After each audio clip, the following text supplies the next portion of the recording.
안녕하세요. 책 읽는 뮤즈입니다. 오늘 소개할 책은 나에게 나다움을 주기로 했다. 나다움을 찾아가는 5가지 마음 습관. 고정욱 지음, 출판사는 리듬문고. 이 책은 작가님의 솔직하고 경험이 많이 들어간 이야기, 관계의 중요성, 그 사람을 보려면 친구를 보라고 하잖아요. 그리고 감성을 챙기라고 합니다. 생각도 많이 하라고 하는데요. 너무 많은 생각은 하지 말라고. 그 부분이 저는 좀 와닿았고요. 인성, 예의, 정의로움, 겸손, 배려, 꿈, 진로에 관한 이야기도 나와 있고요. 이 책은 청소년과 학부모님들이 동시에 읽어도 너무나 좋을 것 같다는 생각이 들었습니다. 이 책을 읽고 성인들이 읽어도 좋겠다는 생각이 들었고요. 나를 돌아보고 나 자신을 생각하게 한 오늘도 나를 알아차리고 들여다보자. 나다움을 잃지 말자 하는 생각이 들었습니다. 저자를 소개할게요.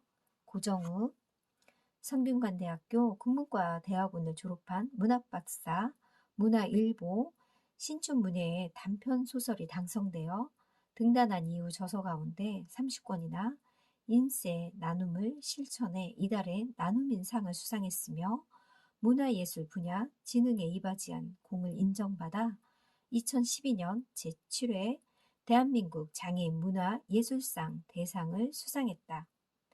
여러 편의 작품이 초등학교와 중학교 교과서에도 실렸다.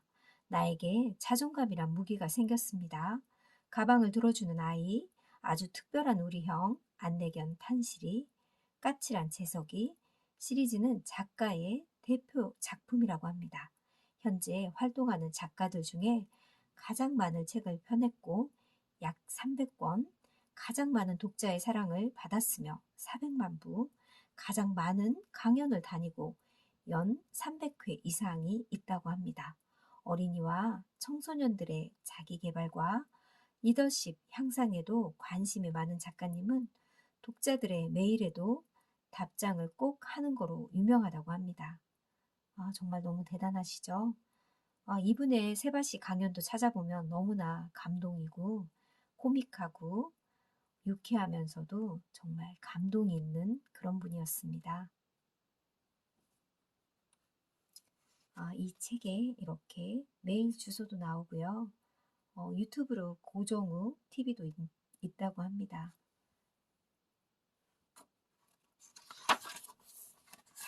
나에게 나다움을 주기로 했다.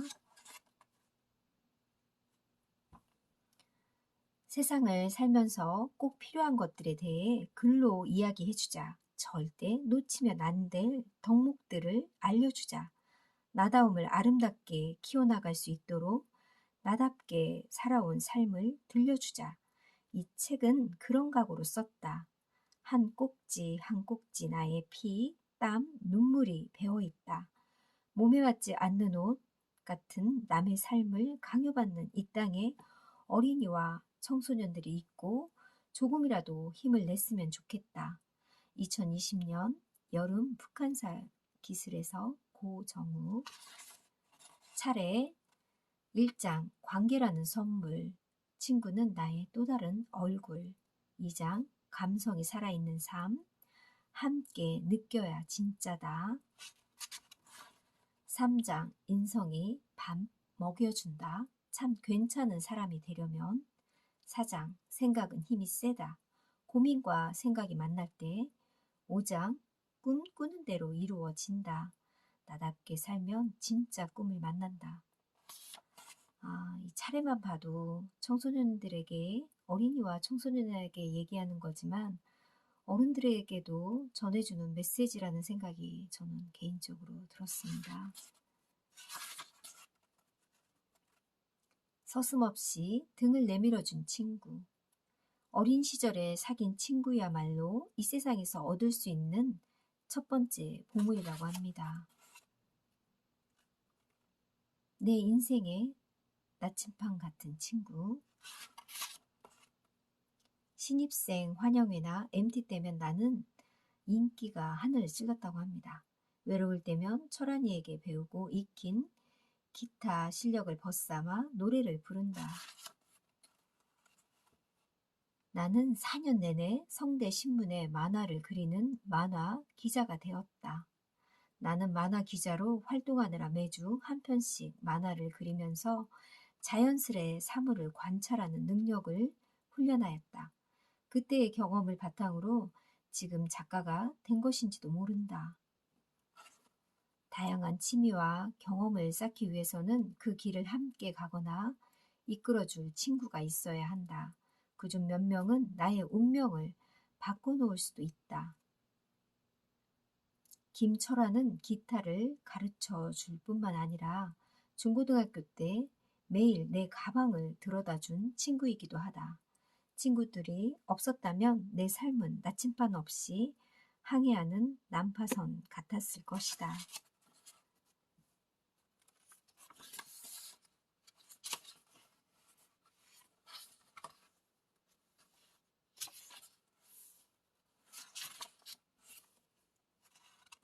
나를 따돌리고 멀리 하는 친구라면 그와 친구가 될 수 없다. 쓸데없는 생각으로 스스로를 너무 괴롭히지 말아야 한다. 두려워하거나 쓸데없이 걱정하면서 살기엔 우리 인생이 너무나 짧다. 우정은 알수록 즐거운 인문학이다.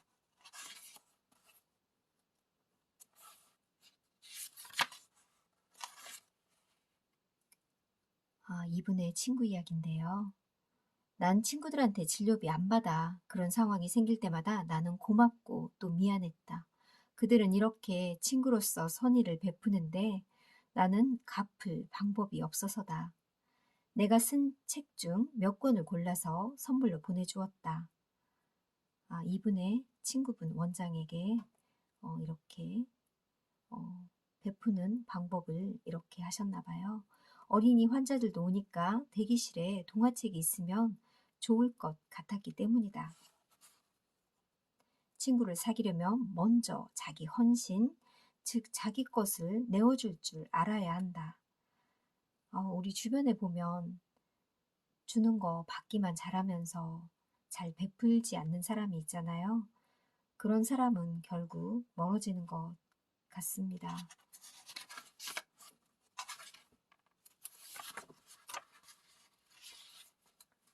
학교에 다니는 목적이 꼭 공부만 하기 위한 것은 아니란다. 학교야말로 좋은 친구를 사귈 수 있는 가장 좋은 곳이야.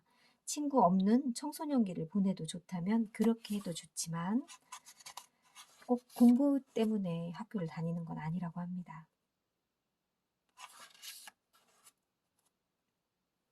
나이가 들수록 친구가 없어지는 이유는 각자 생활이 바빠서이기도 하지만 함께 성장하지 못했기 때문일 수도 있다. 좋은 친구 관계를 유지하려면 이를 악물고 나부터 바른 길로 가야 한다고 합니다. 그 길이 진정으로 친구와 함께 강남 가는 길이라고 합니다. 우리는 동물원의 원숭이가 아니다. 아프리카 아이들의 비참한 모습을 찍은 동영상이 후원 모집 광고로 나오곤 한다. 그럴 때마다 나는 의문이 든다. 저런 사진이나 동영상은 진정 그들이 원해서 찍은 것일까?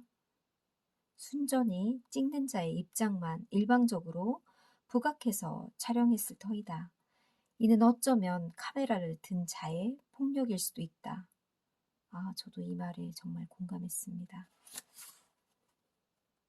나와 다른 것은 잘못된 것이라는 고정관념이 그런 행동과 생각을 만든다. 내가 어떤 행동을 하거나 말을 할 때 상대방의 입장을 헤아리는 것이 왜 중요한지를 다시 생각해 보게 되었다. 그 사진은 나에게 공감이 무엇인지 다시금 생각해 보라 경종을 울렸다고 합니다. 다른 사람의 입장이 되어 보는 노력이 느슨해질 때마다 이 사진을 들여다 보아야겠다.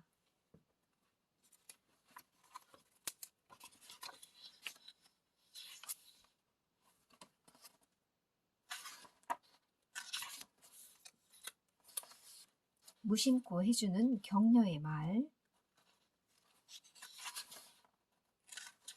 어릴 적 들은 격려의 말 한마디는 얼마나 중요한가. 아무리 화가 나더라도 생각나는 대로, 느낀 그대로 이야기하면 반드시 후회할 일이 생긴다. 그 이유는 말에 힘이 있기 때문이다. 말이 갖고 있는 힘, 그것은 사람을 성공하게도 실패하게도 한다. 사람은 격려와 기대 속에서 크는 존재이다. 나의 아내와 자식 또한 아빠인 나에 대한 신뢰와 기대감을 버린 적이 한 번도 없다. 그것이 나를 지탱하는 힘이다.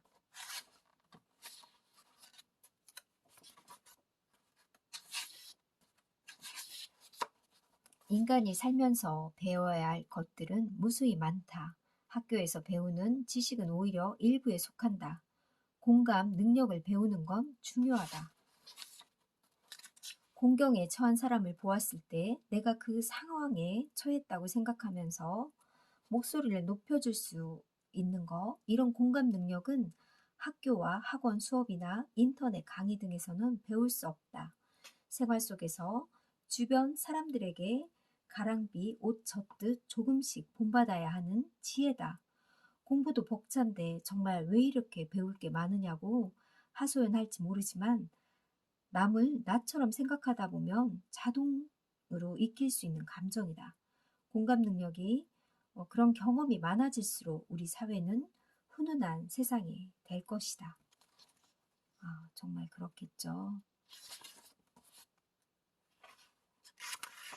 좋은 사람이 되고 싶다면 소설가였던 내가 본격적으로 동화를 쓰기 시작한 지 벌써 20년이 넘었다.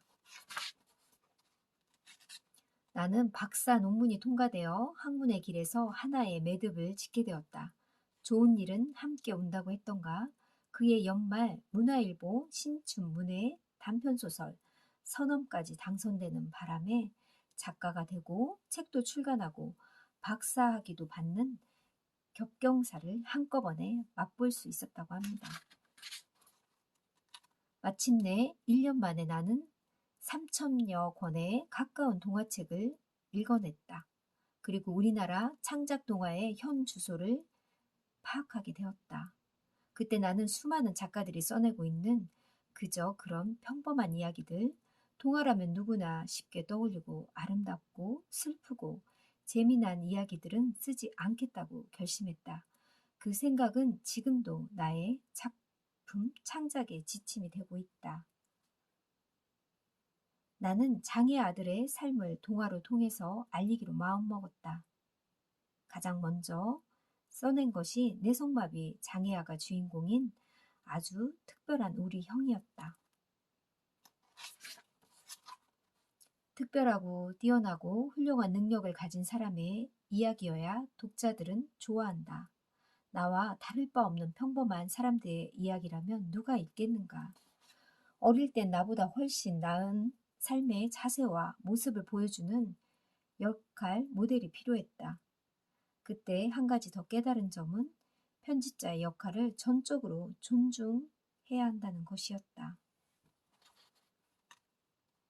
스티븐 킹같이 뛰어난 베스트셀러 작가도 다음과 같이 이야기를 했다. 창작은 인간의 영역이지만 편집은 신의 영역이다.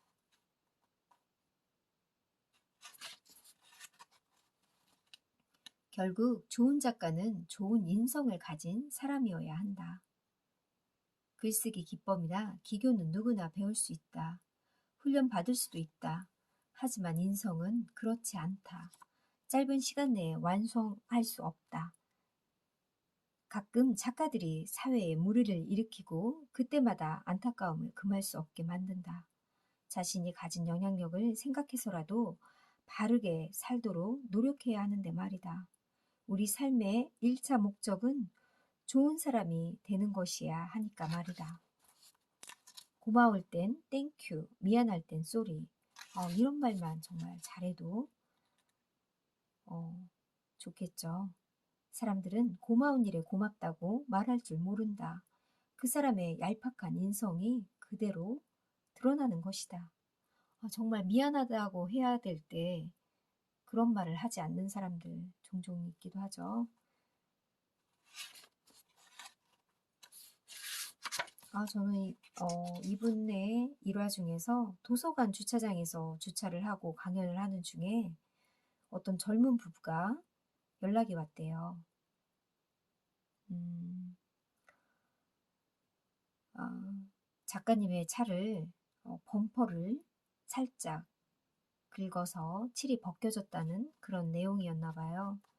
그런데 이 작가님은 그냥 가시라고 했다고 합니다. 몇 번을 허리 숙여 인사했고 나는 강의실로 돌아가 남은 강의를 마쳤다고 합니다. 그들은 용서한 건 잘못했다고 먼저 사과부터 했기 때문에 바로 그냥 가라고 했다고 합니다. 나는 초보 운전자를 용서해 준 것에 기분이 좋았는데 그때 마침 문자 하나가 날아왔다. 그때 그 젊은 부부들이 문자가 왔다고 합니다. 아까 사고 낸 사람입니다. 알고 보니 유명한 작가님이시더군요. 폐를 끼쳤는데 흔쾌히 용서해 주시니 너무 감사합니다. 저희도 본받아 다른 사람들이 실수했을 때 용서하도록 하겠습니다. 작가님께 감사의 뜻으로 또 죄송한 마음으로 커피 쿠폰 보내드립니다. 맛있게 드셔주세요. 내 입꼬리가 흐뭇하게 올라갔다. 미안하다라고 이야기하는 것을 자존심이 상하는 일이라고 여기는 사람들이 있다. 맞아요. 실수했을 때는 늘 미안하다고 사과해야 되는데 그렇지 않은 사람들이 있죠. 사과하지 않는 것이 자존심을 지키는 것이라고 생각할지 모르지만 그러다 보면 인성은 퇴보되고 만다. 고마울 때는 땡큐, 미안할 땐 쏘리라고 말할 줄 알아야 한다. 그런 사람이 바로 진정한 인격자다. 우리 주변에는 이런 기본도 안 지키는 사람들이 종종 있기도 하죠. 생각은 힘이 세다. 고민과 생각이 만날 때 아무것도 없는 척박한 경험 속에서 생각이 나올 수 없다. 그래서 수시로 메모하고 기록하고 기억해야 한다.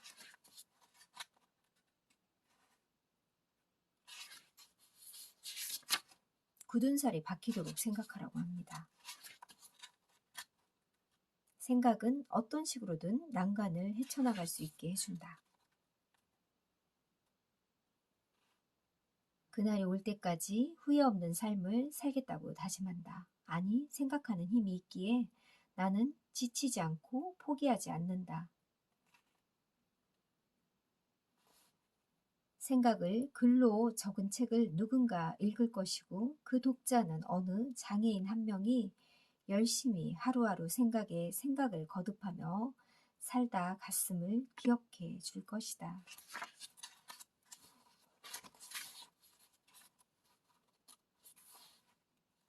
생각은 힘이 세다. 특히 창의적인 생각은 세상을 바꿀 수 있고 더 나아가 역사를 바꿀 수 있다. 영웅으로 평가받는 사람들은 힘이 세고 용맹한 사람이기도 하지만 무엇보다 생각할 줄 아는 사람이었다.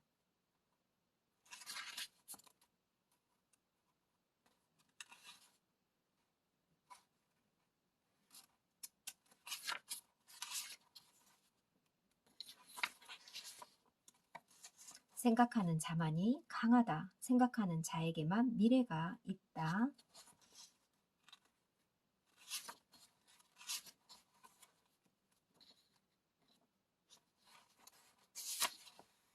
생각은 즐겁고 보람있다.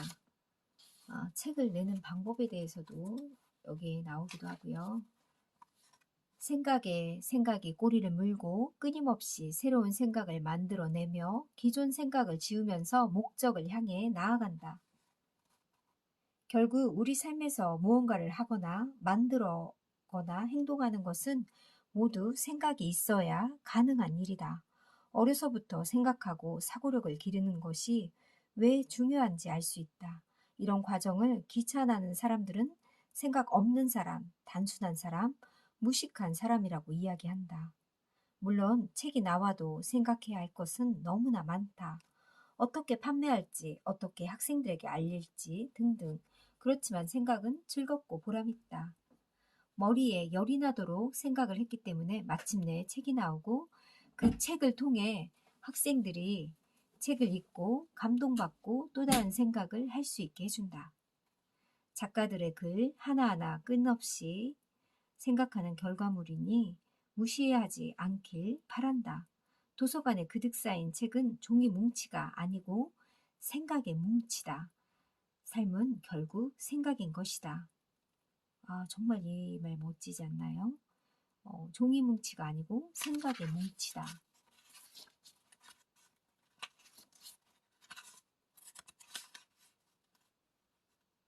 자기 브랜드도 가지고 있으면 좋을 것 같습니다. 꿈을 이루는 건 나이와 상관없다. 생각만 있으면 된다. 모지아는 자신이 번 돈으로 장학재단을 설립해 또래들에게 장학금을 지원하고 있다. 이 소년에 대한 이야기도 뒷부분에 나오고요.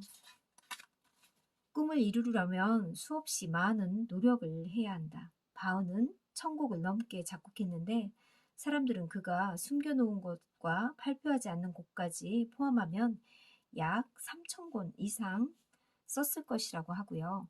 슈베르트는 가곡으로 유명한데 그 역시 600곡 이상, 피카소는 더 지독하게 유화와 드로잉 13,500점, 와우, 판화 10만 점, 사파 3만 4천 점을 그렸다고 합니다. 게다가 도자기도 300점 이상 만들었다고 하죠. 천재는 엄청난 노력으로 만들어지는 것이다. 나도 열정을 다해 1년에 10권, 20권 정도의 책을 발간한다. 그중 성공하는 책은 겨우 한두 권이 고작이다. 그래도 나는 실망하지 않는다.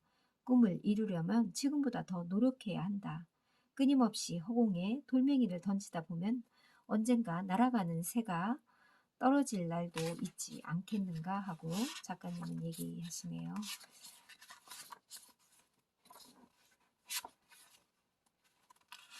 뒤에 징기치칸의 꿈도 있고요. 도서관은 꿈의 공작소라고 합니다.